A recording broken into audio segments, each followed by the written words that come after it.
that meeting.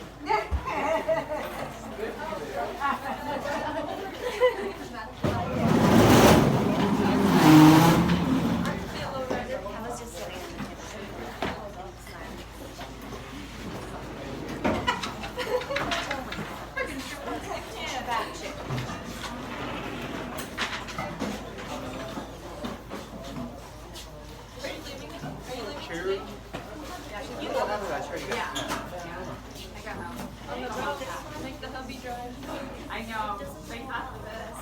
Yep.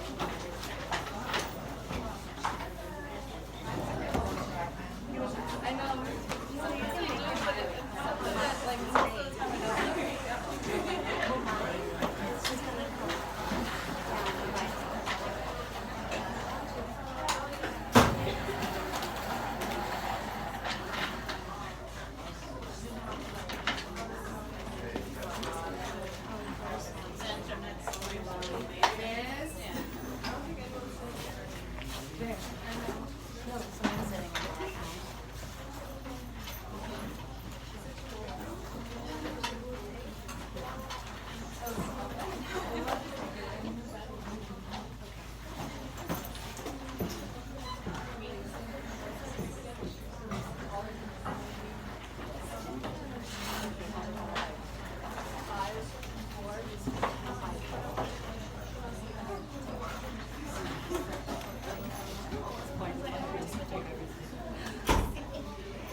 Guys, anytime today, you can turn your ECD live in the blue tray. Today we're also doing hash sheets, so if you want to come and grab a little hash sheet.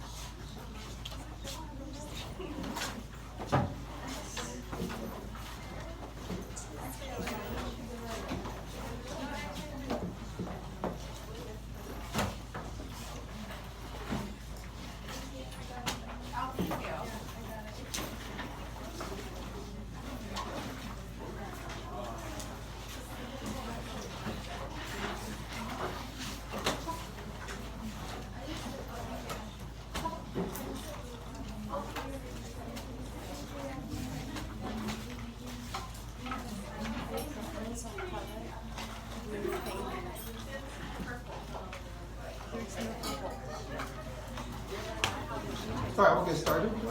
This is where we left off.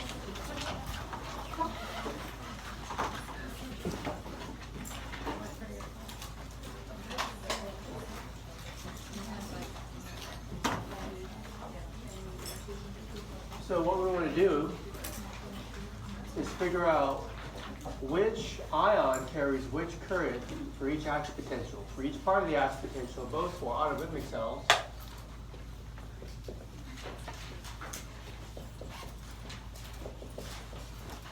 these are cells of the SA and the AV node. And we want to compare that to contractile cells.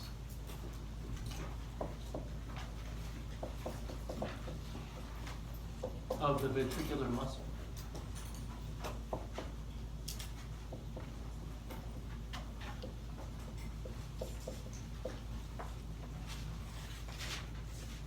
And in both, all the graphs are against time with millivolts on the y-axis.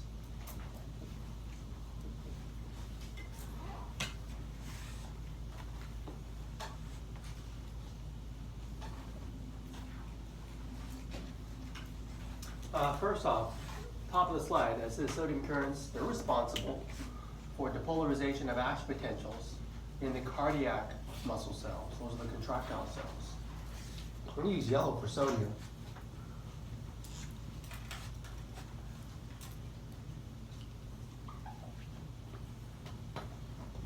There's sodium ions, and at rest, the cells are at negative potential at about something like negative 90 millivolts. When you depolarize, you overshoot equilibrium, you go straight up like that. That's kind of what it looks like. You depolarize the membrane potential, and sodium is responsible for that current. The other thing I want to say is that calcium current, number 2, is responsible for depolarization in the SA and the AB nodes. And it's responsible for delaying repolarization in all cardiac muscle cells. So there's a couple of things for calcium. I'll use red for calcium.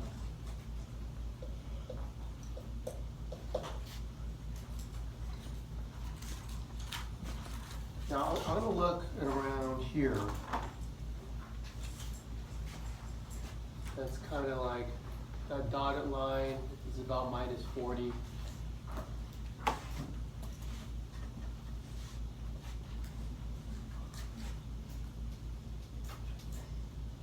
And the depolarization from a negative potential is carried by calcium straight up. So we see a difference already between the two cell types. Depolarization is carried by different ions, sodium and calcium. Okay. So to get back to the contractile cells, the voltage-gated sodium channels, they start to inactivate, and that causes a repolarization. So it starts to go down, but it stops really short because there's a calcium influx that delays the repolarization. So you kind of stay kind of more or less flat like that. So calcium is also responsible for this delayed repolarization, which we don't see that anywhere else. Okay. Now the third thing is repolarization. Both cells repolarize, and it's due to potassium current. I'll use green for that. Green for potassium. So that will allow the cell to repolarize in both the contractile cells and in the autorhythmic cells. It'll repolarize all the way to something like minus 80 or something like that.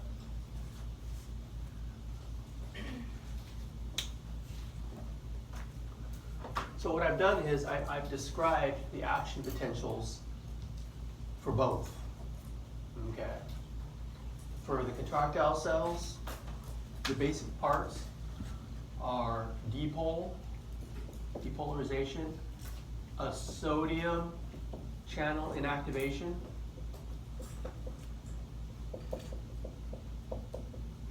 this kind of extended thing I call the plateau, and a repolarization.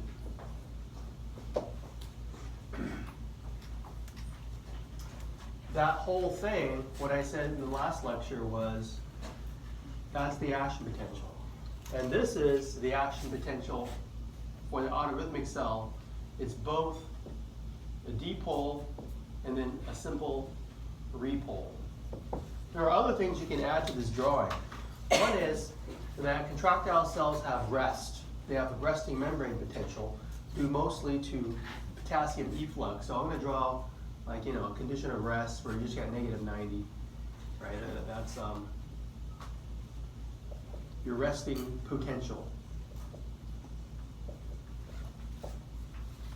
They don't have that autorhythmic cells. They don't stay at negative 80. They slowly depolarize to threshold, which is our 40.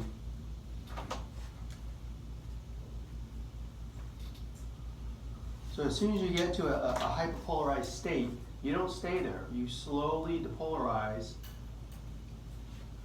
to threshold, and you get another action potential. So dipole, and then repole with potassium, just like before. And then you don't stay there. You get another one. You slowly depolarize. So we call this, it's carried by sodium current mostly.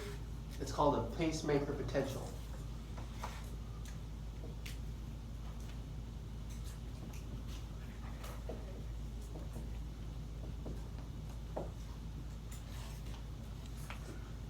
So those are all the potentials, and now you know all the currents that carry them. I want to do a deeper dive into the contractile cells. And so what I want to do is I want you to understand a couple of things. One is these cells generate tension. So as the action potential proceeds, you're going to get cross-bridge cycling, and you can draw a tension curve over this. I know it gets kind of busy, but I always want to remind students that this is for tension that's generated. These cells don't generate tension. Their job is just to keep self-generating action potentials from the SA node to keep your heart rate going. We'll come back to this. So I'm going to erase this for now.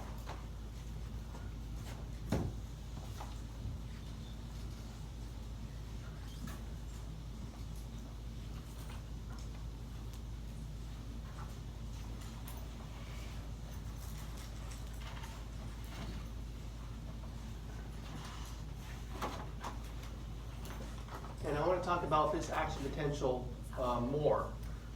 You know, simply put, I know I got really colorful, but that's basically the trace for the action potential. And I put numbers because I want you to know what each phase is caused. I put a 0 there, I put a 1 there, I put a 2 for here, I put a 3 for there. You're supposed to know which causes what. I want you to know what's happening during each phase. So for example, if you look at the bottom, this is permeability. And the permeability to different ions causes the change in membrane potential, which you measure here. So I want you to make the connection between top and bottom. And that's why I use these colors, yellow, red, and green, because it matches this here. So if you look where I put the 0, that's rest. And we said it's a negative 90 membrane potential. What does that mean? Well, why is the inside of the membrane negative with respect to the outside? You have to look at this point in time what the cell is most permeable to. Calcium and sodium, there's no permeability. The highest permeability is due to the green, the potassium.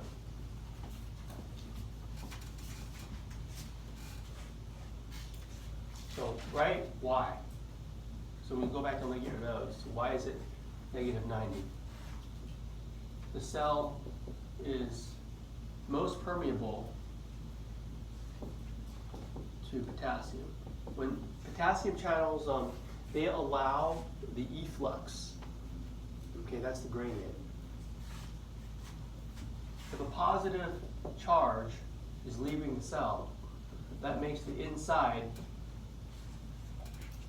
of the cell negative with respect to the outside. So that causes the negative 90. And that kind of sets the stage for depolarization.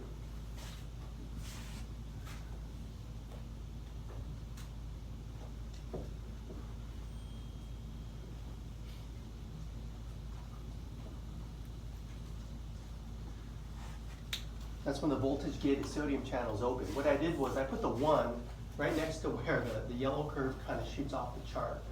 The sodium influx is so powerful because the permeability is so great. So I'll put voltage-gated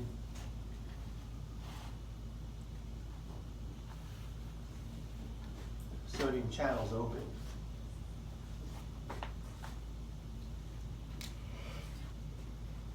So imagine you have inside your membrane these voltage-gated channels. These are the same ones we talk about at 4:30 when you study the action potential in neurons. There's a voltage-gated channel. Embedded inside the membrane.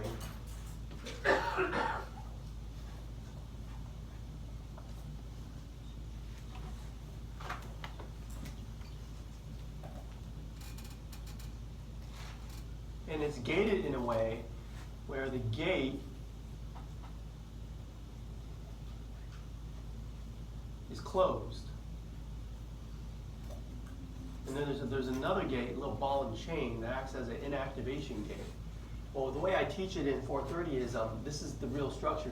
This gate here has a little positive charge at the end there. And then when you have the gap junctions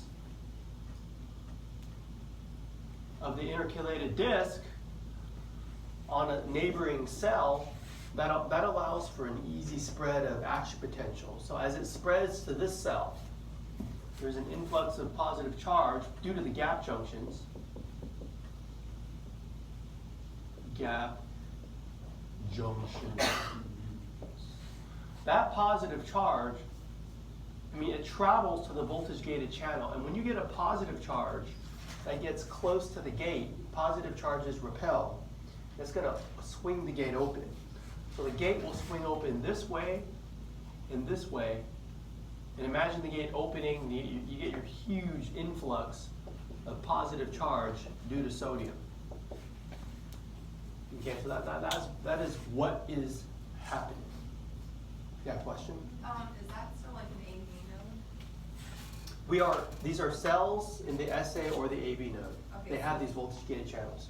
So for like the first degree AV block, is it like the one over there, is it not like tracking enough or like using enough potassium? Or? The cause of the block, it could affect these channels, Yeah. but it's unclear. Okay. Yeah, could be trauma, could be some drug that could affect these. Any other questions? So the gap junction causes the voltage gate to open due Yeah. to sodium. Yeah, because the positive charge, when the polarization spreads, it's basically just positive charges flowing through from cell to cell. But that's from sodium. that causes it. It's usually by sodium. Yeah. And the positive charge opens the gate. That's why they're called voltage gated, because it's a change in voltage that opens the gate. That's the key there. Now, as fast as these things open, they close. They inactivate. Write that down. Sodium channels inactivate fast. Sodium channels inactivate fast. Why do I say fast? Why is that the word? Well, if you look at the permeability curve, it shoots up super high off the chart, and it shoots down super fast too. That's due to this little ball and chain thing here. This is the inactivation gate.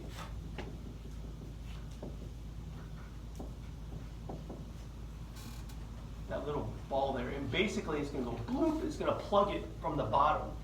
And when it does that, that causes that little blip down, the sodium channel inactivation. That's why I wrote it in there. Okay. So that kind of is happening is, I guess you could list it as a part of this step. But I want to move on. The next phase, where I have the number 2, plateau,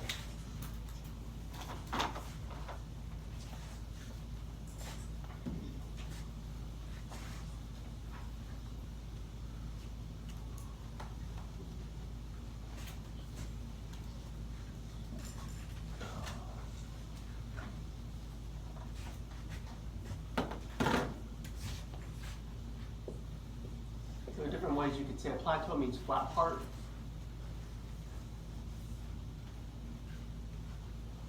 Oops.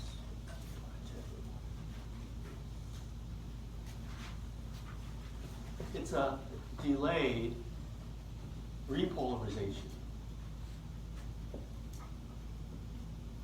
Or another way to put it, prolonged depolarization. Different way of saying the same thing, I'll just call it that. I mean, you're staying depolarized, right? At about +10 on average. Staying depolarized. You're not repolarizing back to that negative potential like you usually see, kind of prolonging. And there's a very important reason for this, but let's understand just first why it's happening. Because if you look at the red curve, where I put the number 2, you get this maximum voltage-gated calcium channels opening. You get a calcium influx, and that's keeping the membrane potential depolarized, even though the sodium channels haven't activated. Okay. So imagine you have a cell membrane with some, I'll just put little red channels for the voltage-gated calcium channels. They're in the cell membrane. You have a T-tubule. Okay, this is a cardiac muscle. And you have a sarcoplasmic reticulum, which is a membrane structure. I'll just put SR for short. It's filled with calcium ions.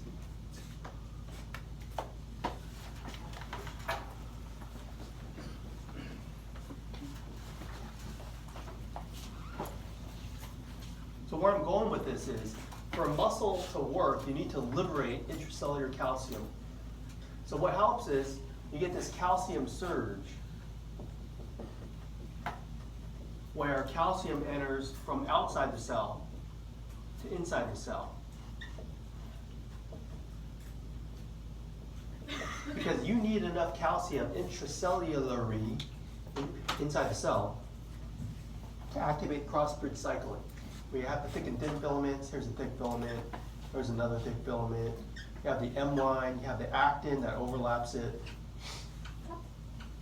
You need enough calcium for the cross-bridge cycling, but that isn't enough, the calcium surge. What are you going to do? There's a little trap door on the sarcoplasmic reticulum. It's a calcium-sensitive channel. I'll just kind of draw something here. It's calcium sensitive. Sometimes it's called the ryanodine receptor in some books. It might be in yours. Ryanodine receptor. Now, because it's calcium sensitive, this calcium surge will pop open that calcium sensitive gate. And all this calcium will be liberated. I'll draw it as little red balls. And they call this event in some books calcium sparks, just to distinguish from the calcium surge. The whole point is you're dramatically increasing intracellular calcium, you get cross-bridge cycling, and that's how max tension can be achieved. So let's kind of check them off in order here. Number one, calcium surge. That opens the calcium-sensitive channels, so you get your calcium sparks. And when you get cross-bridge cycling, max tension can be achieved. I'll write that, max tension achieved. Check that. I'll check one more thing. The other thing you can check is while the calcium is surging, the potassium, they're plugged up. So I'll draw one green, just to illustrate. There's a potassium channel. Remember, potassium is set up to leave the cell. But the goal here is to keep the cell membrane potential depolarized. So if you plug it up, if you decrease the permeability to potassium, positive potassium, it tries to get out, but it can't.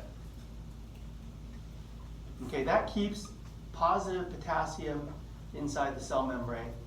That keeps it depolarized. And you also have the calcium surge, so that keeps all this positive charge in the cell. So you're helping to, you're reinforcing to delay repolarization. And they call, I call it the potassium plug.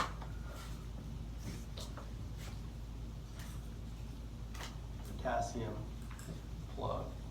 Check that. So there's a lot of events happening for number two. The surge, the sparks, the tension, and the plug.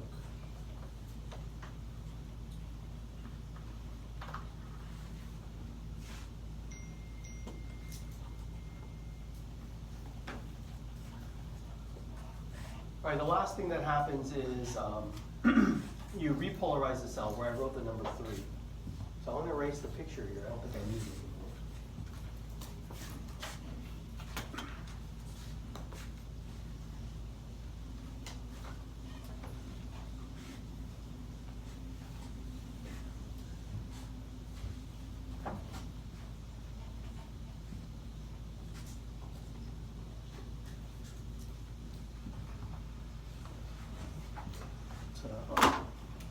I just call 3 repolarization.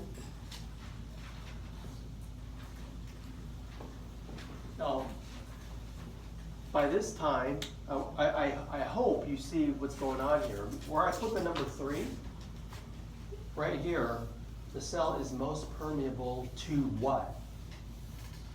Which of the 3? Potassium.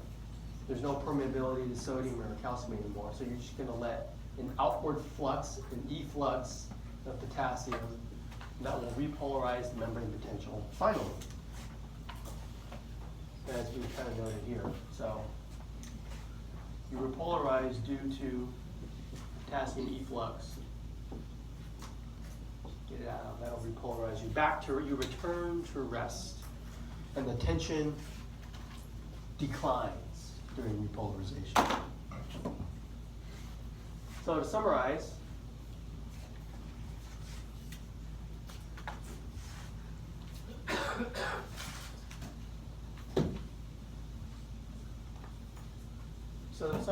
on your half sheet,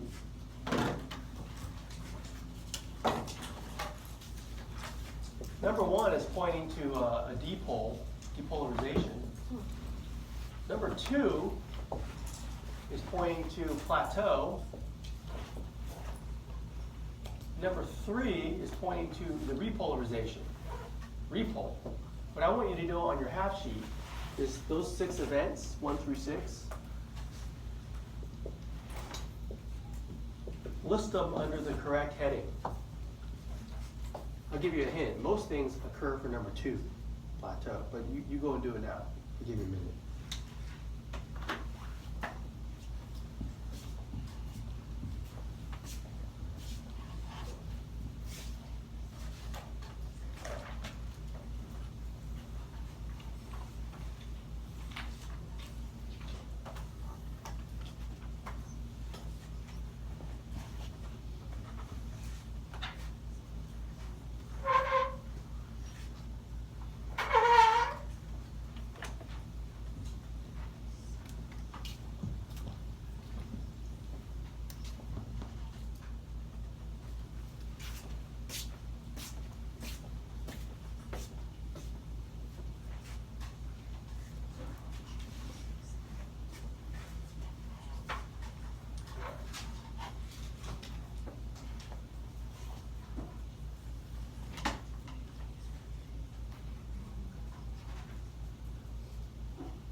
You know, I think that was enough time to respond to that.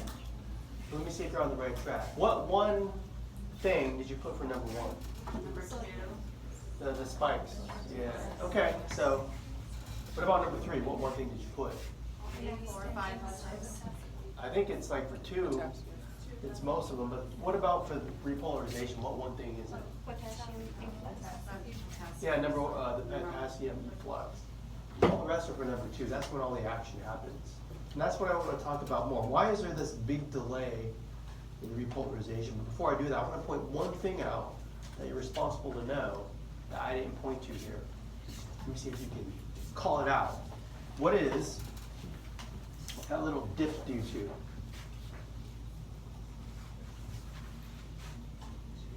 Sodium channel inactivation. You also have to know that too, although I didn't point to it on that one. Would that be considered number 1? Yeah, I put it under number 1 when I lectured on it. That is correct. Well, moving on, this long extended period increases the refractory period of the cell. That's important to know. We're going to talk about refractory period in the cardiac cell because having this longer refractory period, it allows for diastole. That's the filling part. You need that. So I'm going to finally erase that here.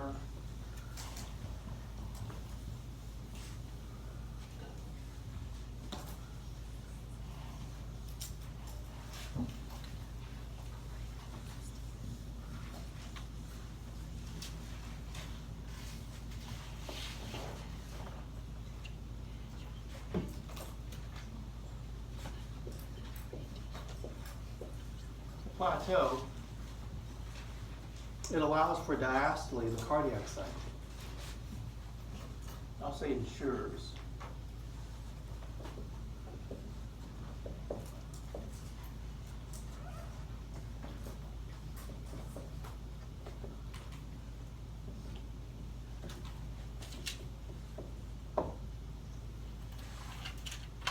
So the figures I usually use to teach are not that figure, but we could at least know the refractory period is much longer. Let's remember that refractory period, it's a period of insensitivity. So in this context, you can't re-stimulate. You can't get another action potential. You can't re-stim during this time. In other words, you can't get an action potential while an action potential is occurring, right? That's why it's the refractory period. And if you kind of compare cardiac versus skeletal, the difference is quite obvious. What I would do is I would note, as you study this, think about skeletal muscle versus cardiac muscle. And take a deep dive. Look at the action potential duration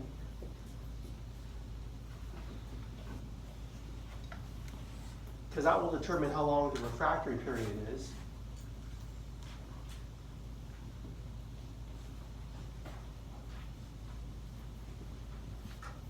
And then look at the muscle twitch itself. Look at how long it takes the muscle to contract and relax. Let's call that the contraction duration.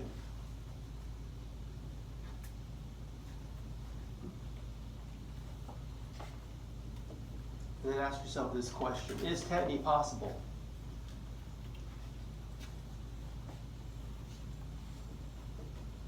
I'll put that in the form of a yes/no question. So what I usually do to look at this graph, to walk students through it, we just talked about cardiac muscle. Skeletal muscle is quite different. If you look at the red line, which is the action potential, that's where you stimulate the muscle. So you kind of have to imagine you're a physiologist in the lab and you're studying how muscle works. It's a typical wet lab that has been done. I used to do it, as a grad student, I would sacrifice the frogs, and the students would dissect out the gastroc, and they would stimulate the muscle in the lab. They would measure these things, okay? Usually the standard thing to start with is stimulate the muscle one time, zap, and watch the muscle twitch. It's very quick. It's a very quick twitch. And just measure the time. But the action potential itself doesn't take much time. It's about 10 milliseconds. So all these are in milliseconds. Milliseconds. That's tens. Very short. So the refractory period is that same amount of time, about 10.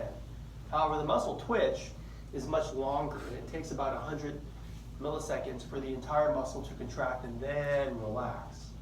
And so to answer the fourth question, Okay, you're in the lab, you zapped it once, but what would be really interesting if you could set the frequency knob and zap it repeatedly at a certain pulse.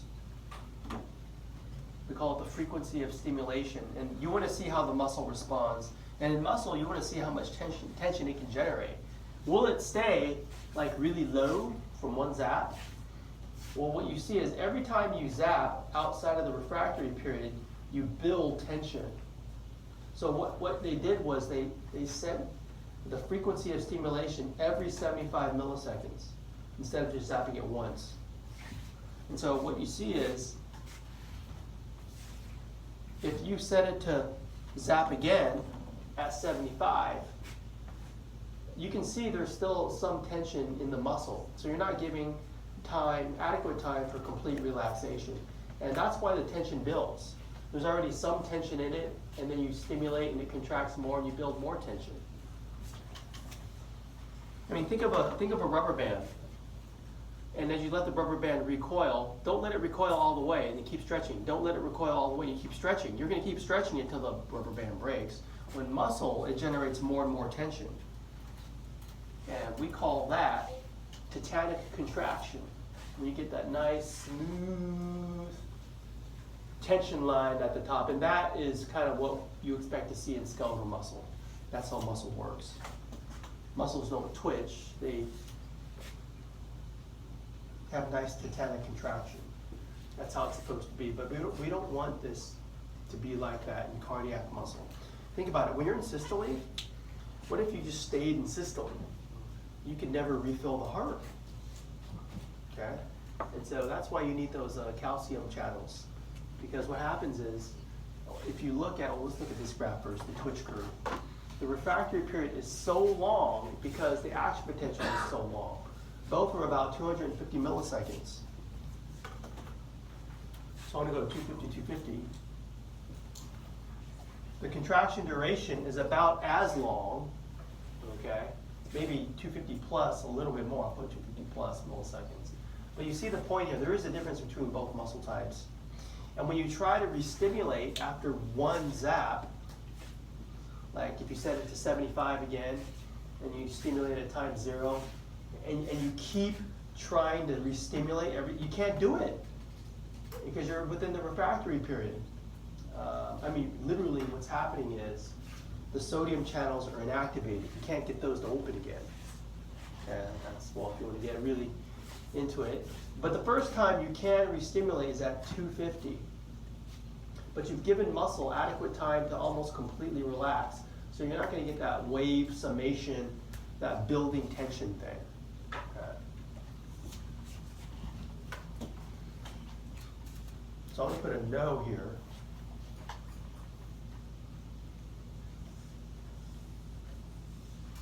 So you put no. But does the yes, no make sense? Okay, let me ask you this. Is no a good thing or a bad thing? Well, it's a good thing. If the muscle has time to relax, that's when you have the diastole, right? Ventricular muscle.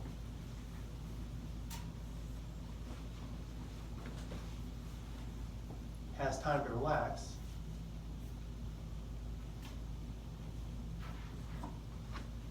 And fill with blood.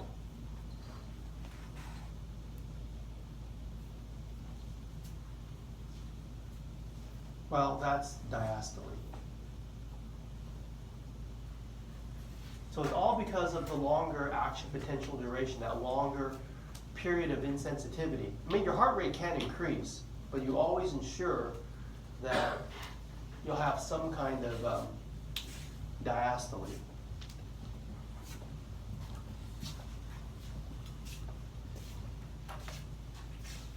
So that kind of answers this question.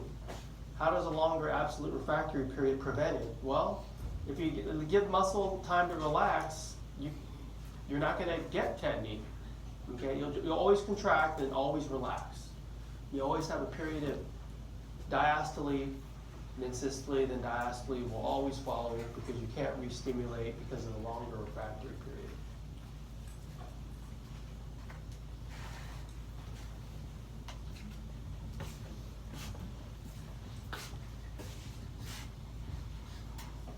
on your half sheet, answer that question. You did that table, I guess call this number 1. So how do you go into that number 1? Just choose a data set, A or B. Just give it a quick once over and what is it? Which one's the cardiac? B. Is it B? Yeah, it's B. Okay, move on.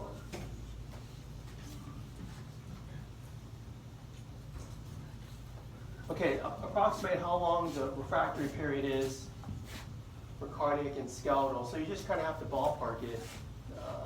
And then look at these numbers that I chose and figure out which choice makes most sense. And I call that number 2 on the half sheet. Number 2 or 3? Number 2. Call number 2.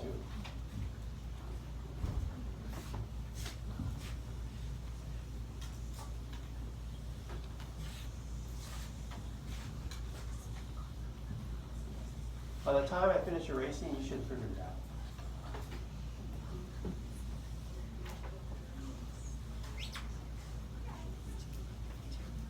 Cardiac was longer, skeletal was shorter. Which choice has longer than shorter? D. D is correct. I don't answer this one, but if you answer that one correct, then this one is obviously. That the whole point of this part of the lecture is for students to understand cardiac muscle has that period of insensitivity, so you can have a diastole period. So those are different from the autorhythmic cells. Okay, now I'm going to shift gears from contractile to autorhythmic. There's a lot going on here as well.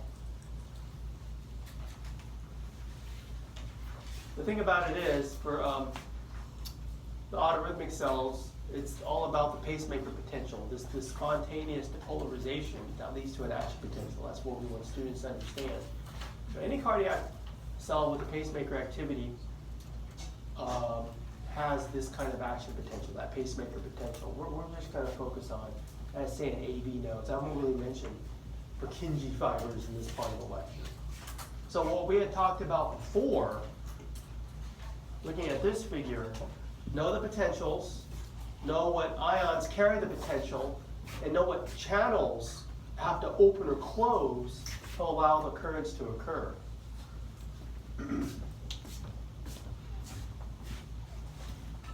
So that thing I started and erased, I said that, okay, it looks like they have a negative potential of -60 to -40 in millivolts versus time. And in the first frame, you have to differentiate between what's an action potential, what's a pacemaker potential. The pacemaker potential was that slow rise to threshold from 60 to 40, -60 to -40. You start at -60, you don't stay at rest. There's no rest here. There's only depolarization, action potential, and you go back. So this slow rise to threshold to 40, that line, that's our pacemaker potential.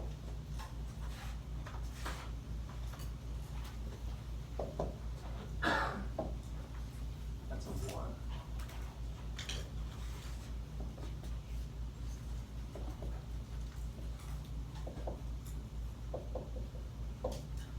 It's carried mostly by sodium current.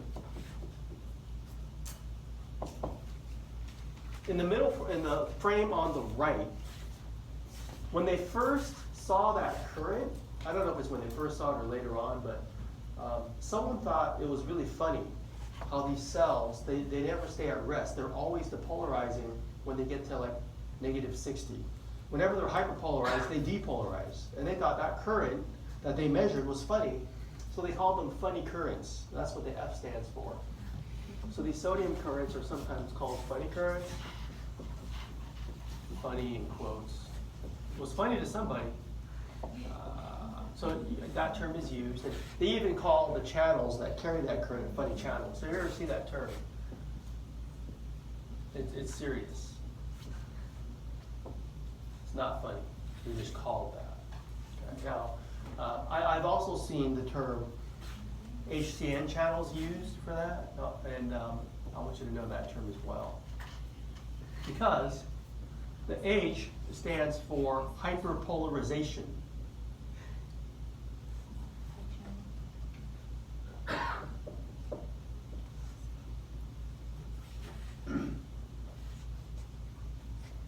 Because whenever these cells are hyperpolarized, those channels open again and you depolarize, and that's the pacemaker potential. The CN stands for hyperpolarization activated cyclic nucleotide, something I can't remember. So just know HCN. And that's the pacemaker potential. It's the most important, this line is the most important part of the heart. Why? What part of the heart is it? SA node. If your S8 node ain't working, you ain't working, right? That line is keeping you alive, because once you reach threshold, you depolarize with calcium and you repolarize with potassium. Boom. That's your action potential. So call that number 2. Call that number 3. So 2 is the dipole, right, carried by calcium. 3 is the repole, should be review, guys. That's carried by potassium. That's your action potential. That spreads throughout the heart. That's your AP. So earlier today I just went like that and called that AP. Okay. But then when you get to -60, you don't stay there, right? You depolarize slowly again, funny channels. You get another action potential, and that's your heart rate, whatever that length of time is between action potentials. Okay, that establishes your normal sinus rhythm. Here's a different picture showing you the same thing. What I think is good to do is to compare the action potentials of both autorhythmic, contractile. Let's do that.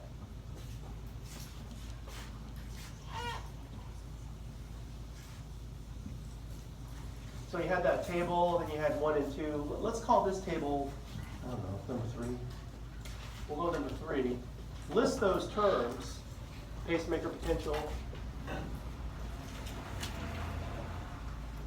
pacemaker PO2, dipole, plateau, repole, and tension.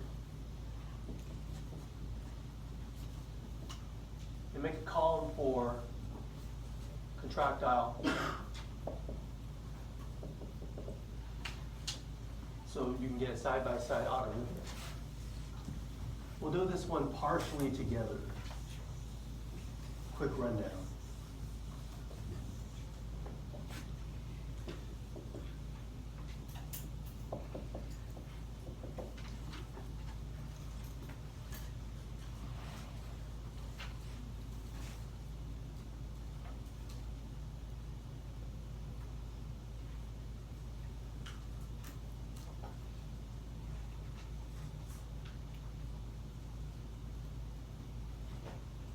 Rhythm is hard to spell, R-H-Y-T-H. I always forget that.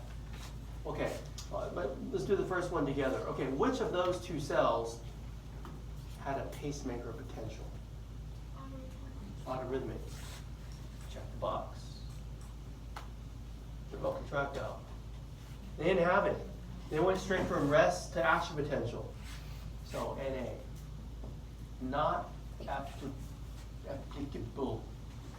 All right, so for the depolarization, well, they both had it, but there was a difference. Which one for the depolarization was carried by calcium currents? Autorhythmic calcium. What we saw for these cells, sodium ions. Okay, so that was a difference. Okay, so for plateau, only one of these cells had it, and what ion was mostly responsible for that delayed repolarization? Well, it was calcium, and it was for these cells. didn't have a plateau in autorhythmic cells, not applicable. So that was another difference. I'll let you do the last two. Could be the same, could be different. One could have it, one could not. I'll see what you put. So give you a minute.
Moving on. Moving on. We got the accelerator and the brakes. Your heart rate can slow up and slow down, speed up. I was trying to say. Like when you're all lying down and relaxed in your lab, and you took heart rate, it should have been a nice basal level. But when you sat up, it was supposed to speed up. And after exercise, you should have sped up even more. So I'll be looking for that.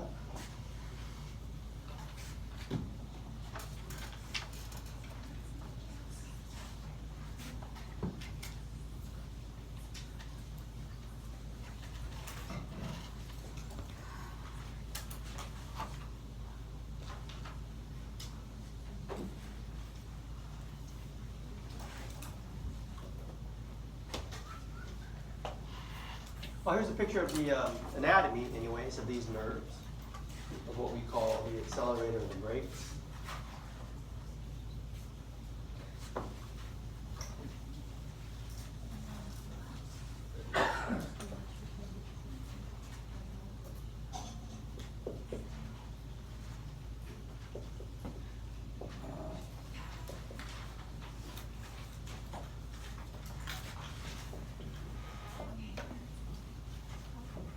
Well, really what we mean is it's sympathetic versus parasympathetic activity.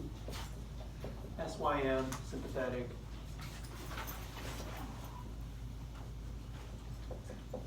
Versus parasympathetic. What we have here is, for the anatomy in green, what they show you there are the sympathetic fibers that innervate the heart. The heart has dual innervation. You can speed it up, slow it down. And so at the spinal nerve levels T1 to T5, that's where you have the cardiac nerves that have that sympathetic efferent function, T1 to T5. So those are referring to the spinal nerves, not the vertebra. Okay? In terms of parasympathetic activity, it's the brakes. It's a branch of vagus nerve.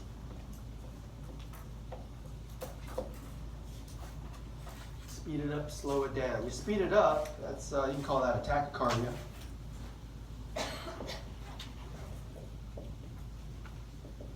Below 50, you start to call that a bradycardia. I mean, tachycardia, I would say 100 or greater. Yeah. Bradycardia, slow it down. Less than 50.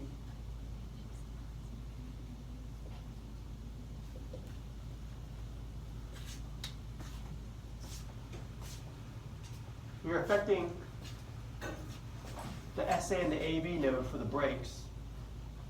You can also affect the cardiac muscle itself for the accelerator. You have adrenergic receptors right in the heart wall. That's why a shot to the heart works. Shot of adrenaline, you got adrenergic receptors in there. Well, here's a picture of the physiology, at least for the brakes. We do the brakes first. So top frame normal. That's our standard textbook 75 BPM. Okay, so that's usually, I envision subject seated, rested, and you're just monitoring their pulse. The other one, this is our bradycardia, heart rate 40. Okay, so a couple of things here. I mean, you can see how it takes a longer time to reach threshold, so that's why the heart rate is slower. There's more time between action potentials. So this is the effect of acetylcholine, because that is what the postganglionic cells secrete at that synapse. You start from a more negative potential, that's one. And you also require more time to reach threshold, that's two. Okay, so let me note those two things for the brakes here. So one thing is, you're gonna open more potassium channels. That allows the cell to increase the hyperpolarization. Open more potassium channels. You're going to increase hyperpolarization.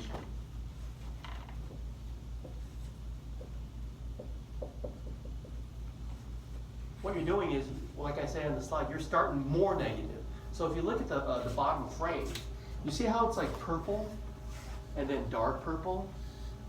If you look at it, do you see dark purple? I'm going to just say, do you see the dark purple? That's what they're trying to show you, right? You're starting more negative. That having been said, you're more negative. Isn't it take longer to reach that threshold? Yeah. But the other thing that's happening is you're closing more calcium channels. Close more calcium channels.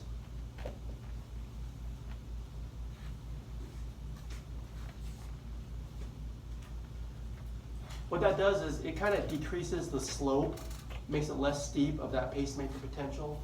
Write that down. Decrease slope of pacemaker potential. It's less steep.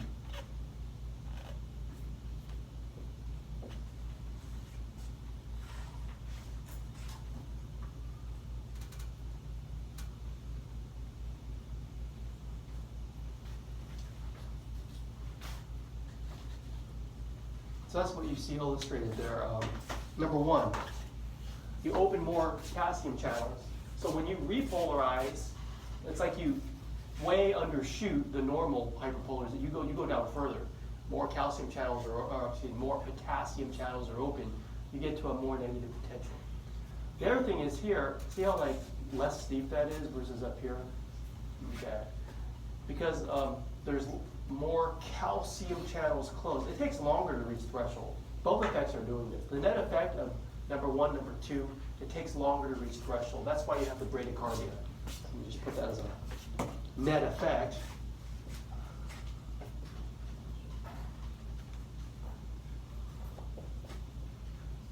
Takes longer to reach threshold.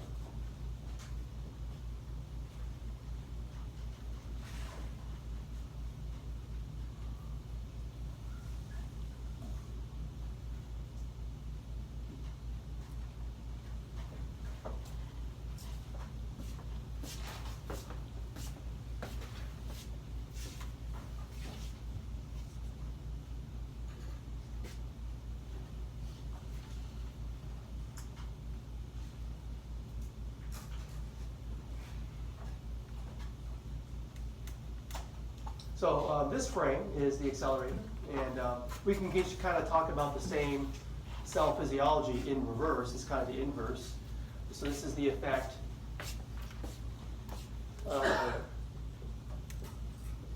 epi-norepi. This was acetylcholine.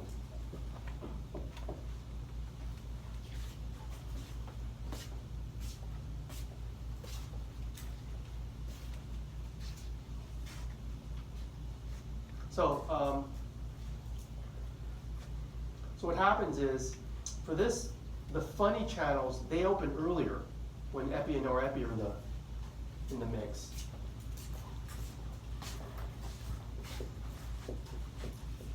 Funny channels open earlier. So what you're going to happen is what they say here is they reduce the repolarization. You start from a less negative potential, if that makes any sense. So instead of going all the way down to negative 60, it looks like they're at about negative 50.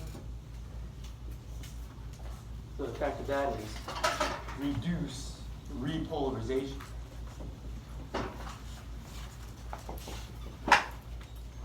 Okay, you start from less negative. Well, it's going to take less time to reach threshold, but what you also do is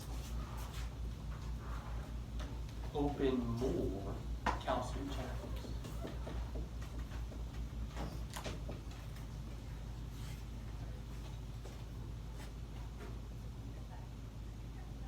So what you make the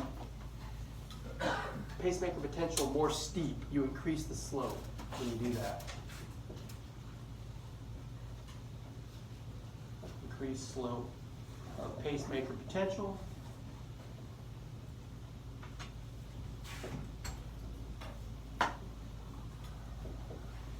So in effect,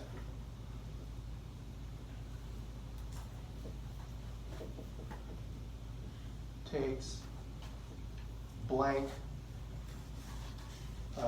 to reach threshold.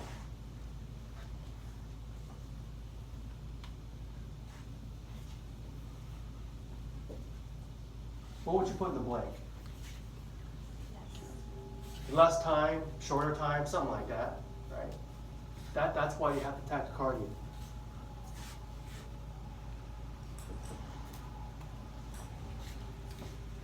So now you know at the cell level what's happening, why those autorhythmic cells are operating, well, how they're modified, what we say. So for example, if I want you to like see a bradycardia or a tachycardia, there's some information, to be fair to the student, I got to give you. I should give you a heart rate. And I should give you a normal. So if that's kind of like the normal, what is this? Tachy or brady? Bradycardia, tachycardia. So that's pretty easy. Okay, and sympathetic and parasympathetic tells you if it's the accelerator or the brakes. Hold on your half sheets. I want to take a break now, then we'll come back and do some cardiac output calculations. Come back at in about 15 minutes.